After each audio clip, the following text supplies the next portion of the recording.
Es la tercera clase de nefrología y hoy es una clase bastante interesante que lo que es ecografía, lo que es urografía, tomografía, algo de resonancia. Por último, vamos a hablar de lo que es la biopsia renal, ¿ya? No se van a asustar, son más de 100 diapositivas, pero hay muchas que son imágenes, o sea que en un minuto voy a pasar 5 o 6, no se preocupen, ¿ya? Voy a empezar a presentar mi pantalla y me van a decir si se ve.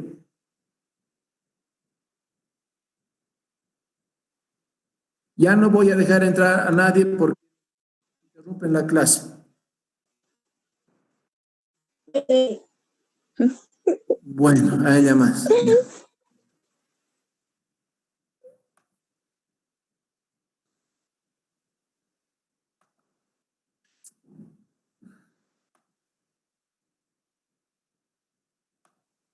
¿Se ve la presentación? ¿Se ve mi pantalla? Sí, doctor. Sí, doctor, se ve. Sí. Gracias. Bueno, empezamos. Vamos a hablar de métodos diagnósticos en nefrología.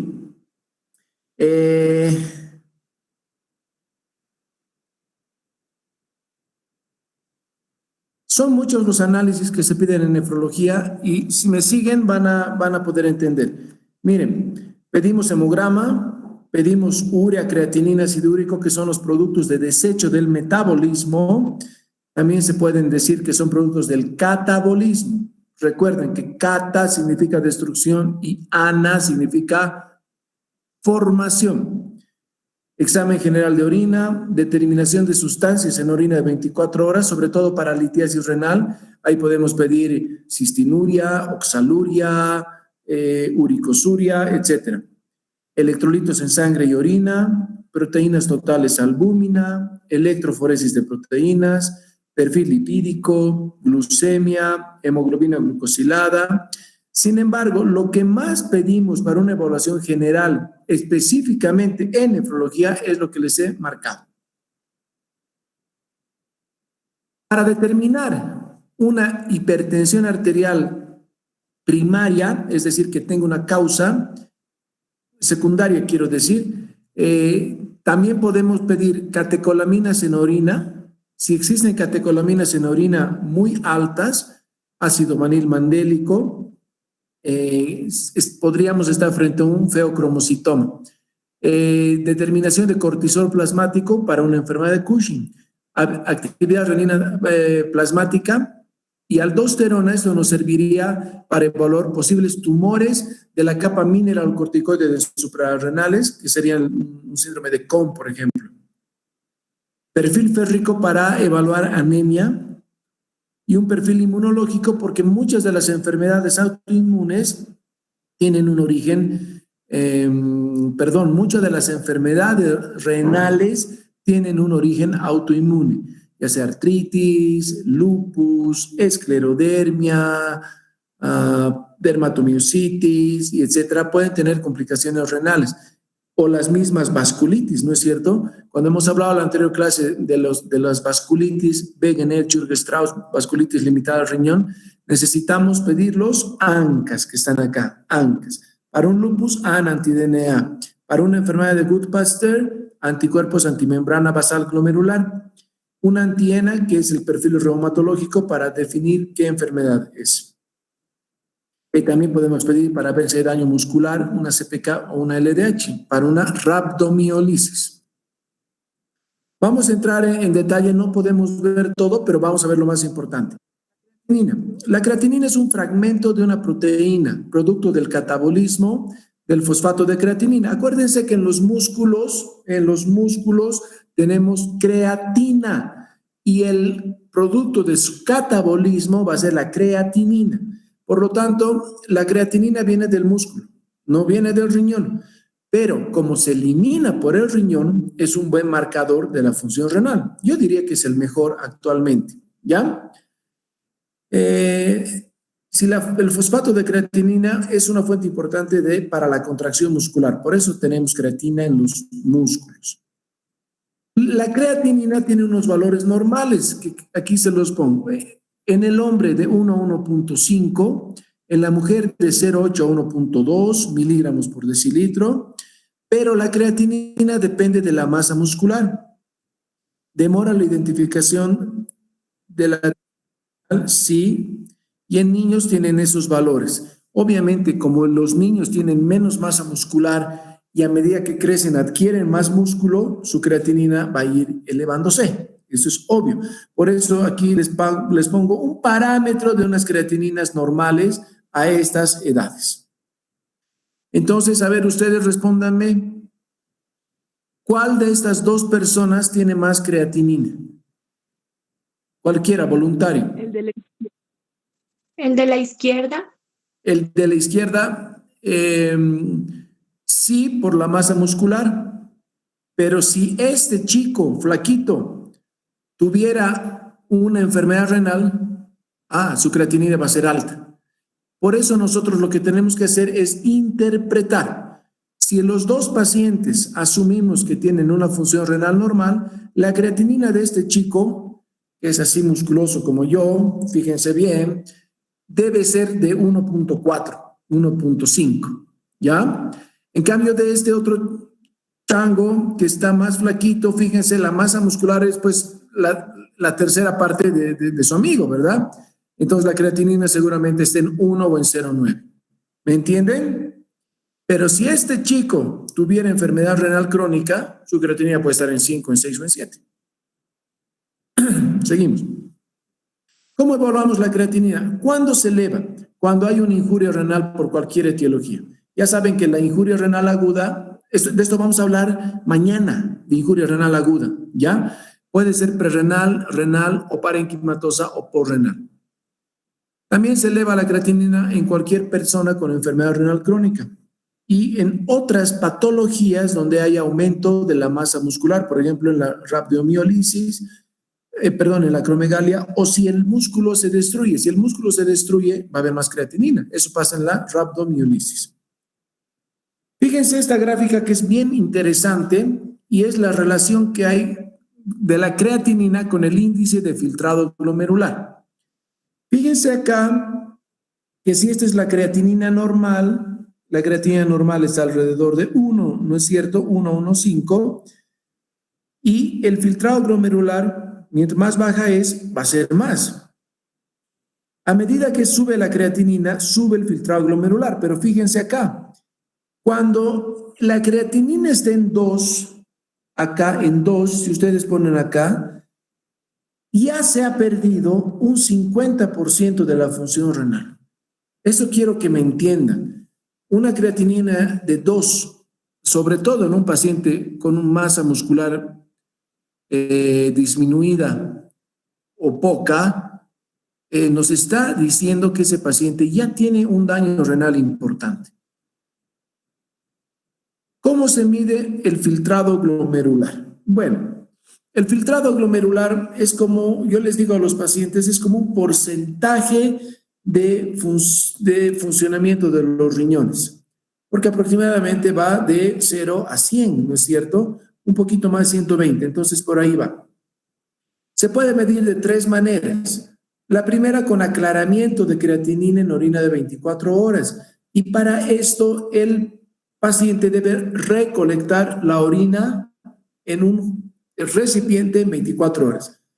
Luego, por fórmulas de cálculo de filtrado glomerular que les voy a mostrar, y también por gammagrafía renal mediante isótopos radioactivos. ¿Por qué es importante saber esto?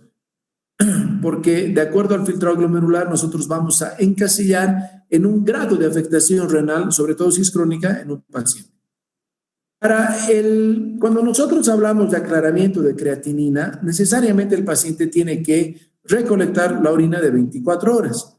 Cuando nosotros tenemos orina de 24 horas medida en ml por creatinina en orina sobre creatinina plasmática por 1440, 1440 viene de los minutos que hay en un día. Si ustedes hacen el cálculo, multipliquen 60 por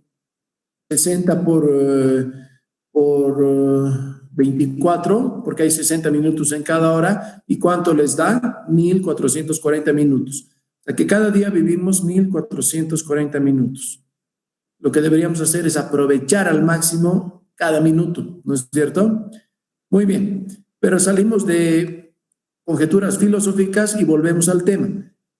Creatinina plasmática, creatinina en orina en miligramos por ciento se va y el resultado saldrá en mililitros sobre minutos. Bueno, esta es la primera forma de medir el filtrado glomerular. Luego viene la fórmula de Cockcroft-Gold para medir el filtrado y la famosa fórmula es esta, 140 menos edad por el peso del paciente sobre creatinina por 72, que es una constante, y al resultado, si es mujer, se le multiplica por 0,85. Esta es una fórmula muy, muy conocida, pero ahora han salido fórmulas logarítmicas mucho mejores. Sin embargo, a pacientes con pesados, muy obesos o que tengan muy poca masa muscular, desnutridos o que hayan perdido una extremidad por alguna razón, es mejor, se puede hacer fórmula de Cockcroft-Gold. Esto lo pueden hacer ustedes en cualquier parte, solo necesitan la edad, el peso y una creatinina plasmática. Hay otras fórmulas para medir el filtrado glomerular y para esto tienen que bajarse o descargarse aplicaciones que las hay en la red gratuitas para medir filtrado glomerular y ahí les va a salir una que es el MDRD, donde solamente les pide unos datos y todo este cálculo lo hace el programa. La fórmula para medir filtrado glomerular más recomendada actualmente se denomina CKD-EPI. ¿Qué quiere decir esto? Es un estudio que se hizo donde quiere decir Chronic Kidney Disease, enfermedad renal crónica, Epidemiology. Entonces hicieron un estudio y pusieron muchas variables para que tengamos un resultado más próximo a la realidad del paciente. Y para medir el CKD-EPI les sugiero que puedan descargarse una de estas aplicaciones y seguramente hay más. La que yo utilizo particularmente se llama esta, que es QX Calculate, ¿ya? Muy bien. Ya sea que el filtrado glomerular lo hayan realizado por aclaramiento de creatinina en orina de 24 horas, que es bastante incómodo para el paciente estar midiendo su orina en 24 horas y llevando la totalidad de su orina al laboratorio. O porque que hayan hecho la medición por fórmula, van a tener un resultado y el resultado quiere decir que van a tener que comparar con la normalidad. La normalidad es de 100 a 120 en el varón y 90 a 110 en la mujer. Esto sería una función renal óptima. Pero aquí les pongo este dato que es bastante importante. Por cada año, después de los 40 años, fíjense, por lo tanto yo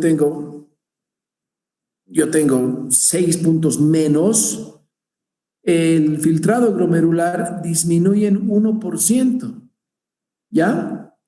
Por lo tanto, si nosotros tenemos un viejito de 90 años, han pasado 50 años desde sus 40 años. Por lo tanto, su filtrado glomerular normal para esa edad será 50 puntos menos. No sé si me dejo entender. Si no, al final pueden preguntarme si hay dudas. Las guías KDIGO, se las recomiendo que se las descarguen, son gratuitas, pueden buscar de esta manera en el internet. Nos da varias clasificaciones en injuria renal aguda, en glomerulonefritis y en la enfermedad renal crónica. Y una de ellas es esto, la definición según las guías KDIGO de lo que es la enfermedad renal crónica de acuerdo al filtrado glomerular del que estamos hablando. Y la definición es esta. La enfermedad renal crónica se define como aquella en la cual el filtrado glomerular es menor a 60 ml por minuto en un individuo con esta superficie corporal. Pero claramente dice por más de 3 meses. Si es por menos, puede ser aguda. Ejemplo, si hay un paciente que tiene diarrea súbita, muy importante porque ha ido a comer a las tierritas, ¿no es cierto? Y tiene diarrea de 20 veces al día, por supuesto que la creatinina se le va a elevar. Entonces, hidratándolo, dándole antibióticos, etcétera, se supone que tiene que mejorar. Diferente es un diabético crónico de 15 años que nunca se ha cuidado y su creatinina estaba en 1,5, luego estaba en 1,8, luego en 2, luego en 4, y en un año estaba en 2,5. Se define como insuficiencia renal crónica hasta acá es enfermedad, pero debajo de 15 es insuficiencia renal crónica. Debajo de 60 por más de 3 meses o más de 60, porque si se fijan la clasificación de la CADIGO, enfermedad renal crónica estadio 1, obviamente va a tener más de 60, pero si está asociada a una de estas situaciones, el paciente pues se lo cataloga como enfermedad renal crónica. ¿Cuáles son? Albuminuria, anormalidad en el parcial de orina o examen general de orina, anormalidades electrolíticas y otras secundarias a trastornos tubulares, evidenciadas, anormalidades detectadas en la biopsia renal o anormalidades estructurales detectadas en un estudio de imagen, que es de lo que vamos a hablar en un ratito. Lo correcto es decir examen general de orina, ¿ya? Por eso se me ha escapado, pero yo en este momento lo corrijo. Seguimos. Esta es la clasificación de la CADIGO actualmente. No se ha modificado desde el 2012, se tiene que modificar, o se tenía que modificar, me parece que este año. Pero bueno, esta es la vigente. Y aquí te ponen, aquí te ponen todos los grados de enfermedad renal crónica con su determinado filtrado glomerular. También ahora se toma en cuenta la cantidad de albúmina. Si la albúmina es menos de 30, microalbuminuria, y tiene un buen filtrado glomerular, está en verde. Pero puede estar en amarillo, que ya algo pasa, precaución si es anaranjado, o es grave si el paciente está en una casilla roja. Es decir, mientras menos filtrado glomerular y mientras más albuminuria tenga, se define en un cuadrito rojo, que es lo peor que le puede pasar a un paciente. El paciente en estadio 5 requerirá necesariamente diálisis. Tratamiento sustitutivo de la función renal. Todo paciente que esté en estadio 5 debe ingresar a diálisis, y de esto vamos a hablar el jueves. El jueves, de hemodiálisis, diálisis peritoneal y trasplante de riñón el viernes. Bueno, ahora voy a tocar lo que es la urea. La urea se forma en el hígado. ¿De dónde sale la urea? De las proteínas que una persona puede ingerir, ¿no es cierto? Entonces, ¿en qué alimentos están las proteínas? En verduras y en carnes sobre todo. Si el paciente come mucha carne, pues tendrá un poquito más de urea que un paciente que no come. Por eso la urea también va ligada con la dieta, como dice ahí. Si un paciente come carne todos los días, posiblemente su urea está llegando a niveles superiores de la normalidad. Si un paciente no come carne, posiblemente su urea esté bajita. Y eso también les va a servir a ustedes para la interpretación correcta. La urea tiene valores normales que van de 20 a 50 miligramos por decilitro. La porción nitrogenada de la urea, que se llama nitrógeno ureico, es la mitad, de 8 a 25, ¿ya? Si nosotros queremos saber si nos dan este valor, que es el nitrógeno ureico sanguíneo, queremos saber cuánto tiene de urea, se multiplica por 2.14. Otro valor importante es el del ácido úrico. El ácido úrico es un producto derivado de los ácidos nucleicos, purinas y pirimidinas. El producto del catabolismo de las purinas es el ácido. ¿Ya? Esto es importante. Los valores normales son en el hombre de 7 a 7.5 y en la mujer a 6.5. Esto es una cosa importante porque prácticamente donde más se ve hiperuricemia es en los varones y muy raramente en las mujeres. Bueno, ¿cuándo se eleva el ácido úrico? Cuando tiene una afectación primaria que se llama gota. Y podemos ver esto. El otro día vi un paciente en la consulta y tenía 15.5 de ácido úrico. Eso no es normal. Y también puede ser o porque hay defectos en la eliminación, por ejemplo, en la enfermedad renal. Por lo tanto, todo paciente con enfermedad renal crónica va a tener elevación de urea, de creatinina y de ácido úrico. por exceso en la producción del ácido úrico en estas situaciones, que generalmente son situaciones hematológicas, leucemias, policitemias, trombocitosis esencial, que son los famosos síndromes mieloproliferativos, ¿no es cierto?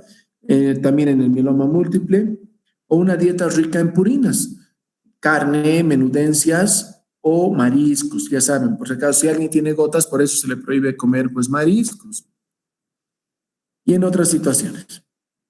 Muy bien. Cuando nosotros tenemos un paciente crítico o es un paciente nefrológico, pero en medicina interna, cualquier paciente hospitalizado, siempre es importante pedir electrolitos. ¿Cuáles son estos? Sodio, potasio, calcio, a veces fósforo.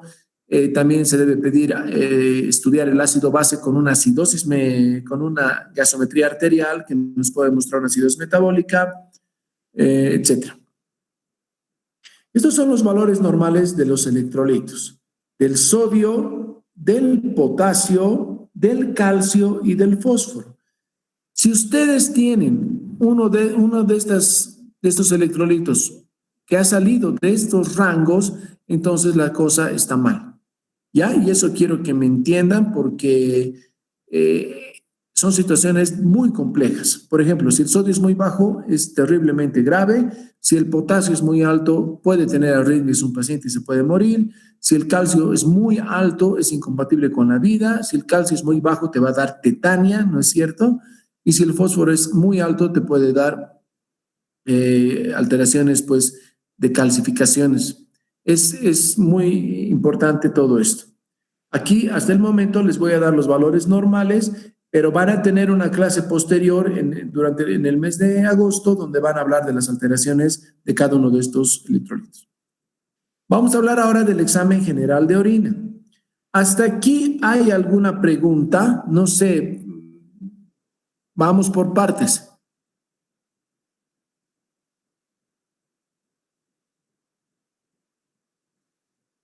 ¿Hay alguna pregunta? Al parecer no, doctor. Ya, bueno, entonces seguimos. ¿Están viendo mi pantalla? Sí, doctor. Sí, doctor. Bueno, el examen general de orina es uno de los exámenes más importantes en la práctica clínica.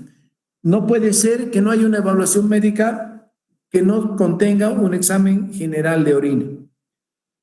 El examen general de orina se va a dividir en 3 grupos.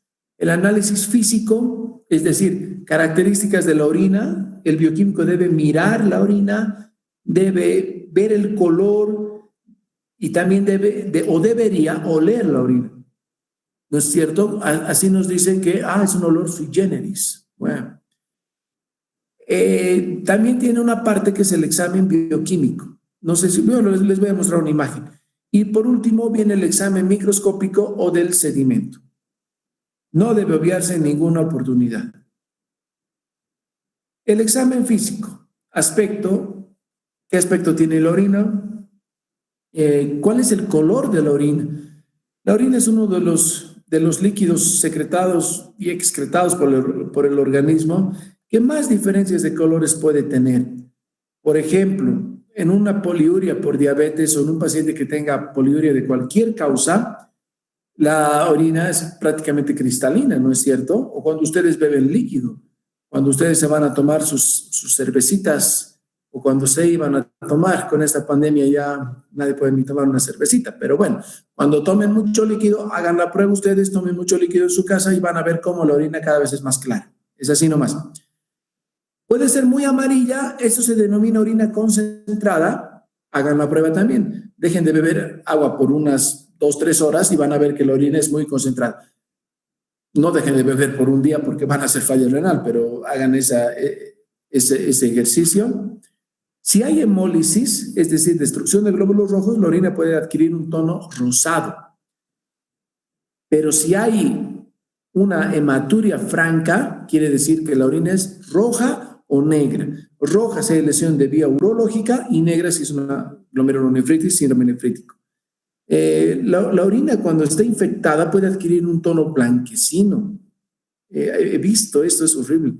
Y Cuando hay infección de orina o hay otras sustancias, puede adquirir un aspecto turbio, como la chicha. ¿Ya? Bueno, en el examen físico el laboratorio también nos va a medir la densidad de la orina, nos tiene que hablar del olor y nos tiene que decir si es una reacción ácida o no. Para eso tiene un montón de aparatitos que nos miden la densidad, nos miden el pH, etc. Luego viene el examen bioquímico. El examen bioquímico es una tirita reactiva. No he puesto una fotito, pucha. La pulse no ha salido, no importa. Es una tirita que es como una cartulinita que tiene pegadas, es delgadita y tiene pegadas varias almohadillitas. Seguro que la han visto, ¿ya? Cada una de esas almohadillitas es una de estas cosas, pH, glucosa, proteínas, nitritos, leucocitos, etc. ¿Ya? Entonces, a medida que va cambiando el color de cada almohadillita, el bioquímico interpreta la cantidad de cruces que le va a poner. Aquí están algunos cambios. Por ejemplo, glucosuria. No debería haber. Si la glicemia es mayor a 150, aparece una cruz. Y obviamente si es mayor a 250, otra cruz. Si es mayor a 300, una tercera cruz, etc. Eso es un parámetro, no te da una cifra exacta. Y luego las cetonas. Las cetonas están presentes cuando el paciente no ha comido, está en ayuno, o tiene una cetoacidosis diabética. Y luego presencia de proteinurias. La proteinuria puede ser, como van a ver cuando hablen de síndrome nefrótico, puede ser persistente, ¿ya? Voy a dejar entrar a sus compañeros pero por favor a los representantes del curso díganle que no pueden entrar pues media hora más tarde. Bueno.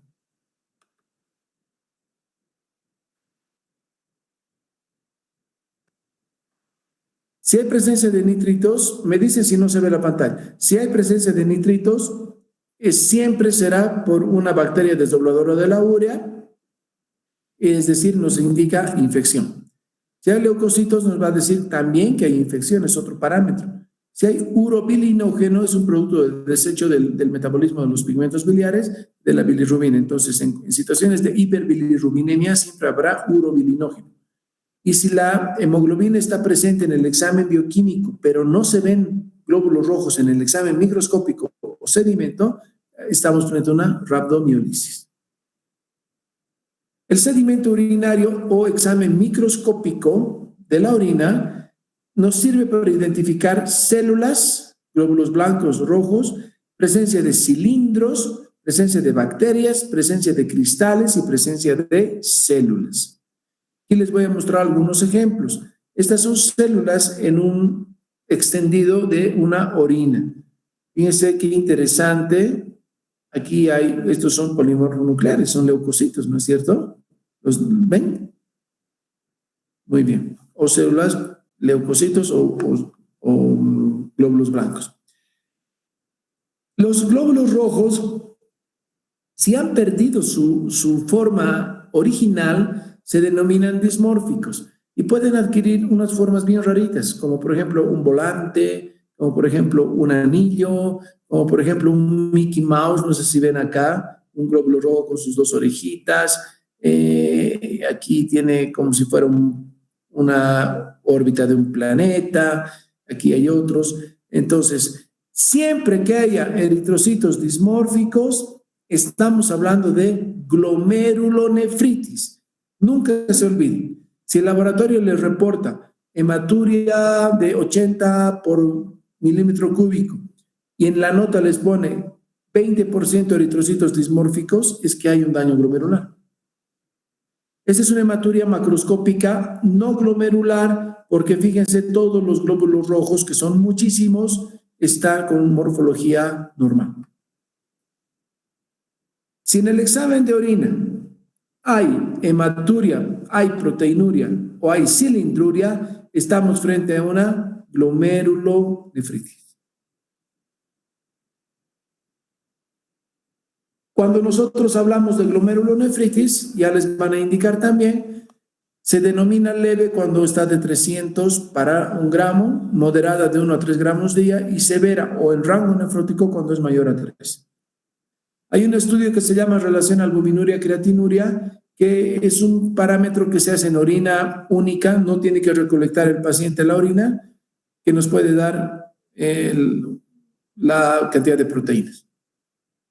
También pedimos en orina el urocultivo. El urocultivo es netamente para la infección urinaria, es, como les decía el viernes, es el gold estándar para la infección urinaria y es positivo cuando es mayor a 100,000 unidades formadoras de colonia.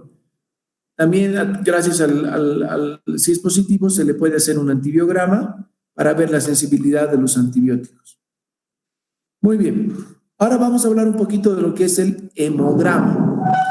El hemograma es importante porque nosotros en medicina interna generalmente, en medicina... Deme un segundito, por favor. Deme un segundito.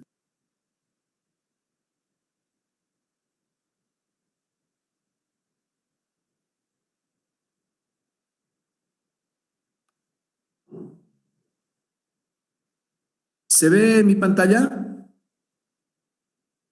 Sí, doctor. Sí, doctor. Ya, muy bien. Seguimos. Es importante que en el hemograma, este es un estudio en sangre, nos digan la morfología de los eritrocitos. Eso se hace en el frotis sanguíneo periférico, ¿no es cierto? ¿Qué es poiquilocitosis? ¿Quién me puede decir?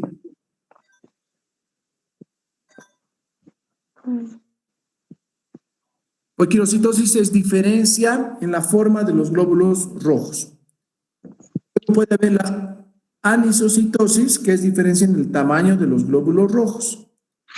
Y luego puede haber la hipocromía, cuando los glóbulos rojos son pálidos, y la esquistocitosis, cuando los glóbulos rojos son fragmentados. Muy bien. Las anemias pueden ser normocrómicas o normocíticas, que son las de enfermedades crónicas. Puede ser una anemia hipocrómica microcítica cuando hay déficit de hierro, o pueden ser anemias megaloblásticas cuando hay déficit de vitamina B12 y ácido fólico. Los micrófonos apáguenlos, por favor. Hay alguien con su micrófono encendido. Bueno, seguimos. Para ver qué tipo de anemia es, si es normocítica, hipocrómica o microcítica y macrocítica, tienes que pedir valores hematimétricos. Y estos son, el más importante es el volumen corpuscular medio, cuyo valor es de 80 a 94. Si es menos, es microcitosis, si es más, macrocitosis. En el hemograma también vemos los glóbulos blancos, cuyo valor normal es de 5,000 a 10,000, otros dicen de 6,000 a 10,000, no importa. Se denomina desviación a la izquierda cuando los leucocitos están en base a formas jóvenes, neutrófilos sobre todo, y ahí pueden venir los callados o neutrófilos en banda. Leucopenia cuando está por debajo de 4,000, que puede ser por infecciones, medicamentos, etcétera. Si hay eosinofilia puede ser por una vasculitis o por parasitosis, ¿no es cierto? O trombocitopenia en casos de sepsis generalmente. Si hay anemia en la enfermedad renal crónica es porque hay déficit de eritropoyetina, es un riñoncito que está dañado y hemos dicho que la eritropoyetina se forma en las células intersticiales, o en un paciente renal crónico también puede tener pérdidas crónicas de sangre o una mala alimentación. Si hay una mala alimentación, por supuesto tendrá un déficit de vitamina B12 y ácido fólico. Nosotros en Latinoamérica hemos hecho un estudio bastante bonito y hemos recomendado todos los estudios que se deben hacer en un paciente con enfermedad renal crónica y anemia, ¿no? Entonces, fíjense, aquí abajo yo participé en representación de Bolivia. Siempre que hay enfermedad renal crónica va a haber anemia, eso no está en discusión. ¿Y por qué es importante saber esto? Porque la anemia va a aumentar el riesgo cardiovascular, la frecuencia de infecciones y el número de hospitalizaciones, ¿ya? Eso, si alguien quiere, me pide también este documento, se lo voy a buscar, se lo puedo pasar porque el conocimiento no me lo llevaré a la tumba, ¿no es cierto? Eso siempre les digo a mis estudiantes. Muy bien. En un paciente que tiene enfermedad renal y anemia, debemos nosotros pedir todas estas cosas que ven acá para determinar si es solamente por la enfermedad renal o ese paciente además tiene una anemia ferropénica por pérdidas crónicas de hierro y es importante para dosificar la eritropoyetina. Bueno, solamente esto les van a hablar cuando hablen de enfermedad renal, pero quiero recordarles esto que que es muy importante. A ver, síganme por favor, no dejen de atenderme acá, que es importante. Esto que ven acá es un sol. Y esto que ven acá representa la piel de una persona. El sol en la piel forma la vitamina D1. La vitamina D1 en el hígado se transforma en vitamina D2. Y la vitamina D2 en el riñón se convierte en vitamina D3 activa. ¿Ya? D3 activa. La vitamina D3 en el intestino va a absorber calcio y fósforo. El calcio va al hueso. Espérenme un ratito, voy a hacer callar a mi perrito, ¿ya?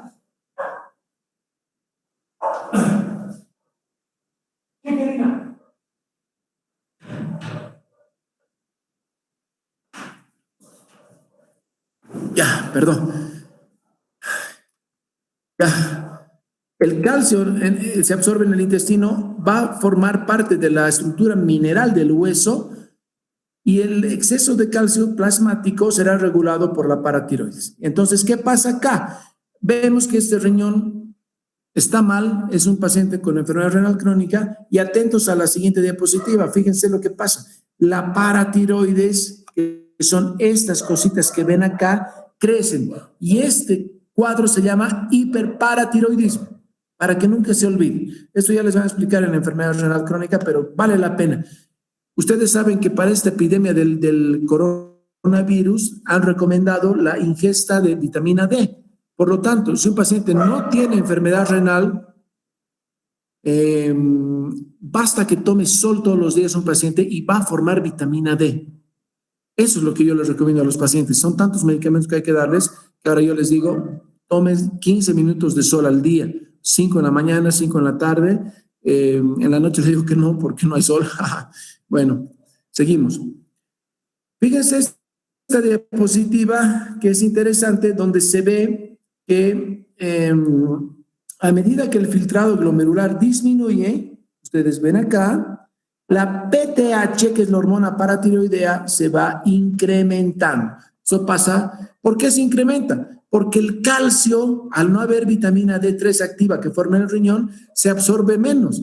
Entonces, la PTH, ¿qué es lo que hace? Es la hormona reguladora del calcio en sangre. ¿Y de dónde saca el calcio para que esté alto? De los huesos. Por ejemplo, por eso, cada paciente que tiene su enfermedad renal crónica tendrá una PTH elevada y tendrá huesos más frágiles. Eso es una cosa importantísima.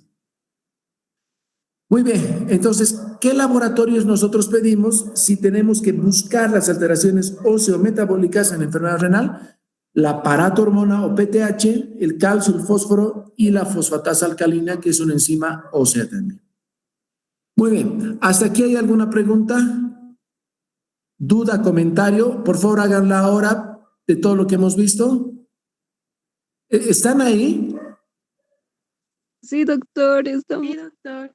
Ya. Es que es medio raro dar clases virtuales porque entre que escucho el ladrido de mis perritos y estoy solo en esta habitación y no los veo, porque yo estoy viendo mi pantalla igual que ustedes, es raro, pero bueno, hay que seguir. Pero lo bueno es que están ahí.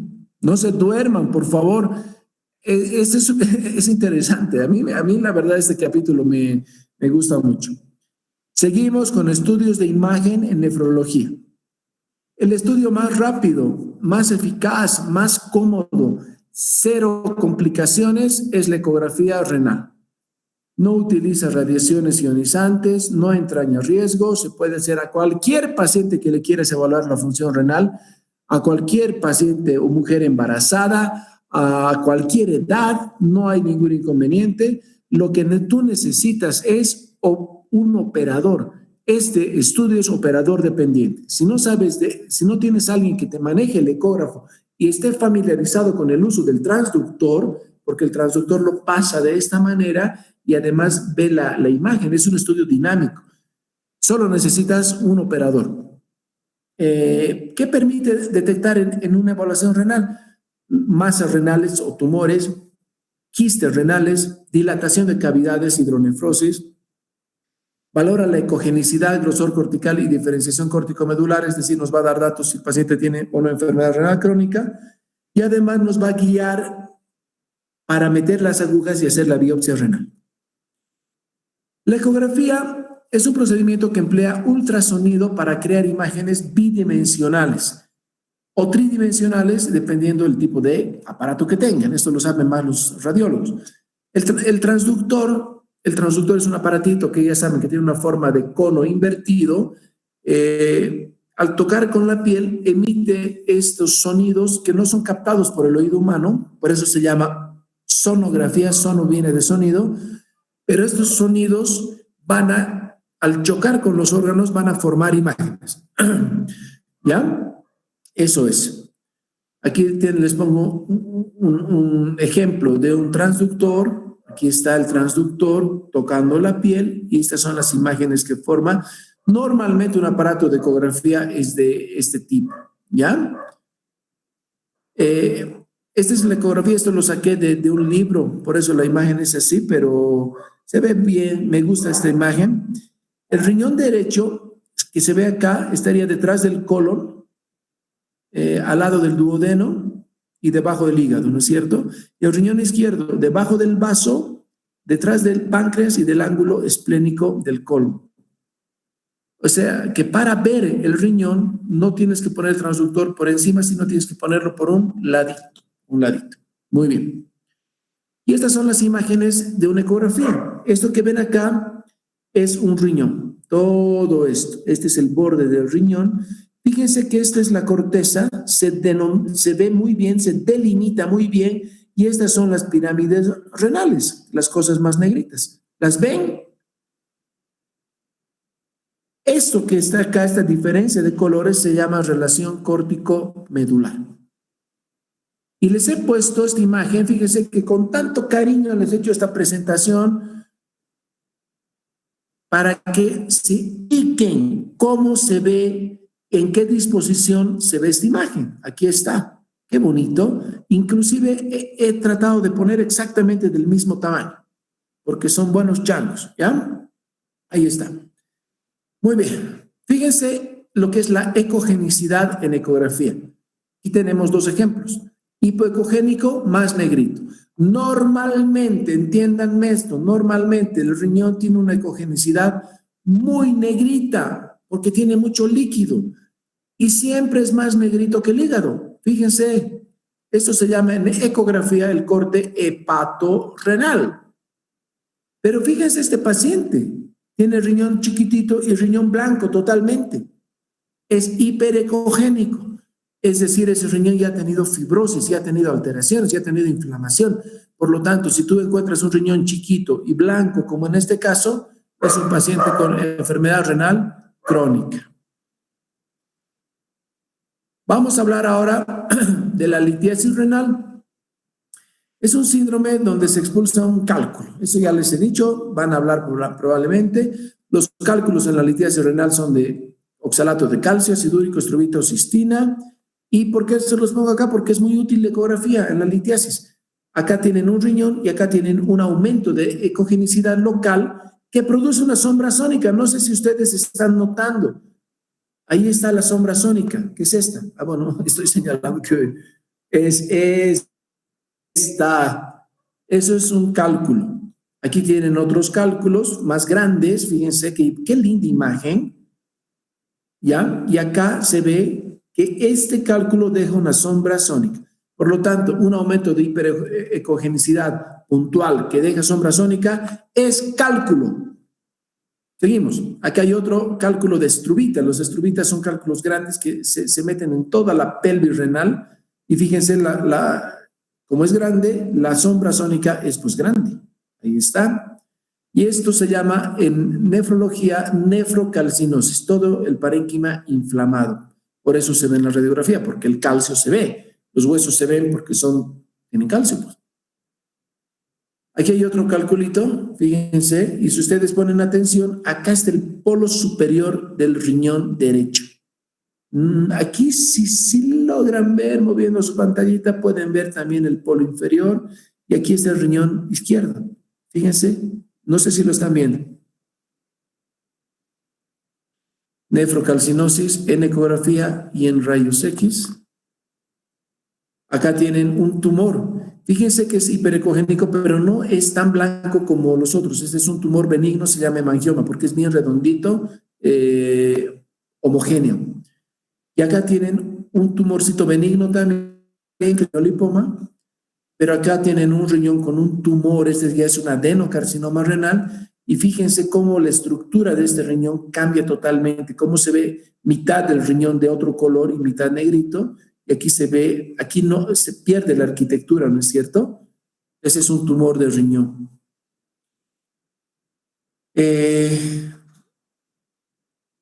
Acá también pueden ver un tumor. Y esto es un quiste. Es totalmente diferente. La imagen es muy negra, es como el aire. El aire se ve muy negro y es muy bien delimitado. Esto es un quiste renal simple. Esto es muy frecuente en la población, no hay que hacer nada. Aquí tienen otros quistes, aquí tienen otro quiste renal, pero tabicado, tiene un tabique dentro. Y esta es la enfermedad renal poliquística autosómica dominante. Ya les mencioné en algunas clases, pero fíjense, este es un riñón normal que tiene forma de poroto, bonito, lisito, como un poroto gigante, ¿ya? Ese es un riñoncito. ¿Han tocado, espero que hayan comido alguna vez riñón de vaca o han tocado un riñón? La misma consistencia tiene, pero fíjense que en la enfermedad renal poliquística empiezan a aparecer quistes y cada vez son más grandes. Y al final, después de 20 años, el paciente termina con este tipo de riñones. Por supuesto que después de los 50, 60 años, todos los pacientes con enfermedad renal poliquística requerirán diálisis. Y aquí está la ecografía en enfermedad renal poliquística. Fíjense, acuérdense de la ecografía normal, pero vean este riñón. ¿Cuántos quistes? Este riñón es puro quistes y el riñón es lo que queda entre ellos. Grave, ¿no? Fíjense que pueden haber quistes más grandes que otros. Y en una tomografía, fíjense cómo se puede ver el tamaño de este riñón. Hemos dicho que un riñón habitualmente va de dorsal 12 a lumbar 3, pero este riñón ya llega hasta lumbar 5, enorme. Y este es un riñón macroscópico, un riñón que se lo quita a un paciente porque se empiezan a reventar los quistes y puede provocar infecciones, puede pesar hasta 2, 3 kilos. Solo el riñón, una cosota así como una papaya. Uropatía obstructiva. En eco se puede ver la hidronefrosis. Fíjense, aquí se ha perdido la estructura. Normalmente el seno renal se debe ver blanquito, pero aquí se ve negro porque se ha dilatado y hay líquido dentro. Y aquí se ve inclusive el uréter, que no se debería ver normalmente. Entonces, este es un riñón normal, este es un riñón atrófico y este es un riñón dilatado por la tremenda hidronefrosis. Aquí está una hidronefrosis. Fíjense que solo la pelvis la que está dilatada. Aquí tienen una severa hidronefrosis. Como un riñón normal pierde su estructura, fíjense el seno blanquito y aquí el seno totalmente negro con esta imagen que es la hidronefrosis. Además que sale, ¿no? Porque ese es el uréter.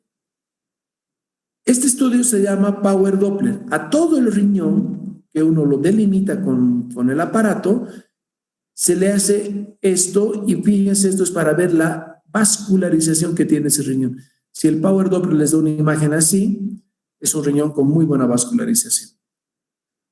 Pero también tenemos la ecografía Doppler del riñón. Es muy útil para el estudio de hipertensión renovascular y muy útil para el estudio de un trasplantado renal, ¿ya? Recuerden que el efecto Doppler es ese sonido que ustedes escuchan lentito. Y a medida que se acerca va aumentando. Y desaparece. Ese es el efecto Doppler.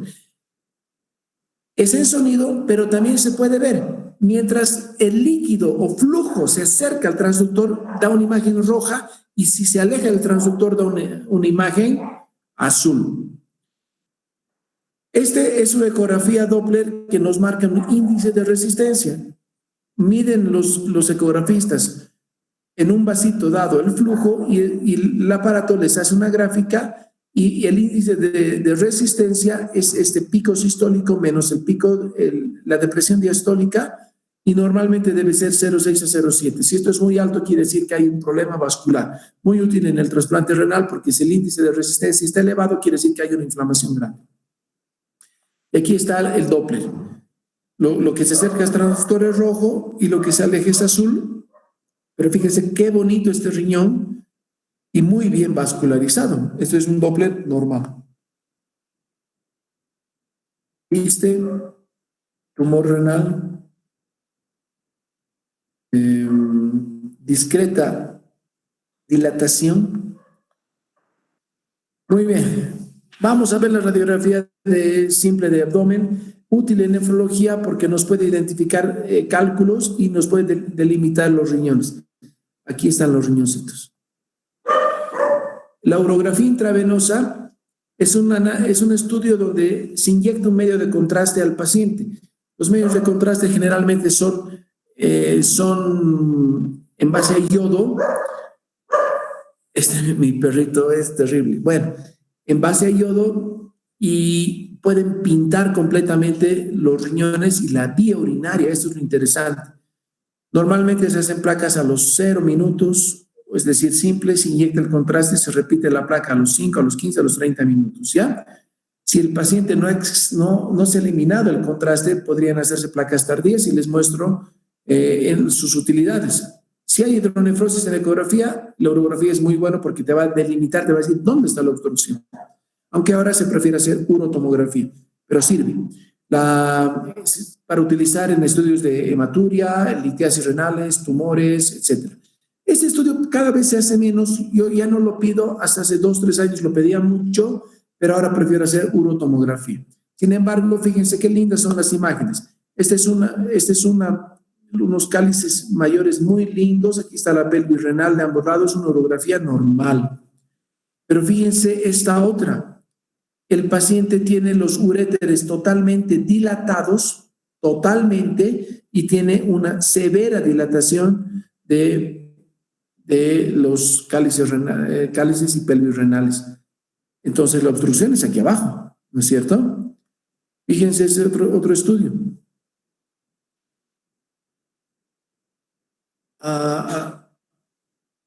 No se ve muy bien el parénquima. Aquí hay otros ejemplos. ¿Qué les llama la atención acá? Que se ha delimitado muy bien este lado, pero aquí no hay riñón. O si hay riñón, no funciona. Fíjense qué interesante. Y aquí tienes los dos. Pero acá hay un defecto de llenado. Aquí se pinta muy bien, pero acá no se pinta. Debe haber un cálculo, ¿no es cierto? Y este otro, fíjense, se le ha metido el contraste por la piel, eso se llama nefrostomía, y se pinta todo, además que está bombado. Cuando está bombado es hidronefrosis, y aquí no pasa más. Entonces, es una estenosis piel ureteral. La tomografía de riñones. La tomografía de riñones se utiliza mucho en nefrología. Ya les he mostrado que es útil en enfermedad renal poliquística, pero también sirve para delimitar abscesos renales, encontrar abscesos perirenales, demostrar la anatomía, forma, situación de los riñones, etc. Fíjense estos ejemplos. Una tomografía es un corte sagital donde tienen un quiste porque no se llena. Acá tienen un quiste grande con contenido. Acá tienen un quiste gigante y esto puede pasar también. Un quiste puede crecer a esas dimensiones. Esto es en un niño. Acá tienen posiblemente esto que no sé si es quiste o es un absceso renal. Fíjense, porque afuera no está bien delimitado y afuera tiene un poquito de cambios en la coloración. Ese es un absceso. Eso es una situación grave porque este paciente o puede perder el riñón o puede perder la vida.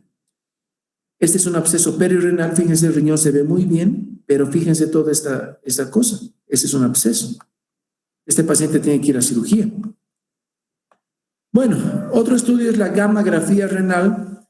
Es un estudio donde se utiliza un contraste que no es nefrotóxico, que es nuclear, que se va a hacer visible con una gamma cámara, así se llama, ¿ya? Y es muy interesante esto. Nos permite primero obtener información morfológica de los riñones y también nos puede ayudar a ver la parte funcional. Es el único estudio que te va a decir cuánto funciona un riñón por separado. Hasta ahora no ha habido otro, ¿no es cierto? Útil en obstrucción arterial aguda, uropatía obstructiva, pero también en trasplante renal. Estas son imágenes de una gammagrafía renal. Fíjense, aquí hay un defecto de llenado, evaluación morfológica. Aquí se ve. Muy bien. Y por último vamos a hablar de la biopsia renal percutánea guiada por ecografía. En cualquier paciente que tenga síndrome nefrótico, hay que hacer una biopsia de riñón. En cualquier paciente con enfermedad sistémica que tenga compromiso renal, hay que hacer una biopsia de riñón. ¿Y cómo se hace? Se debe tener una agujita especial que tiene un disparador y tiene una agujita delgadita que mide más o menos unos 6 más o menos nanómetros, si no me equivoco, o estoy equivocado, más o menos 2 milímetros de ancho. Se pone el paciente en decúbito ventral, se mete la aguja, esto obviamente es un esquema, perdón, ese es el polo inferior del riñón, aquí está la aguja, se mete, y en esta parte se debe hacer, cuando se ve que en la ecografía la aguja ha llegado al riñón, se dispara y se saca un pedacito. Muy útil la biopsia renal y con eso me guío para hacer tratamientos inmunosupresores. Muy bien, voy a dejar de compartir pantalla.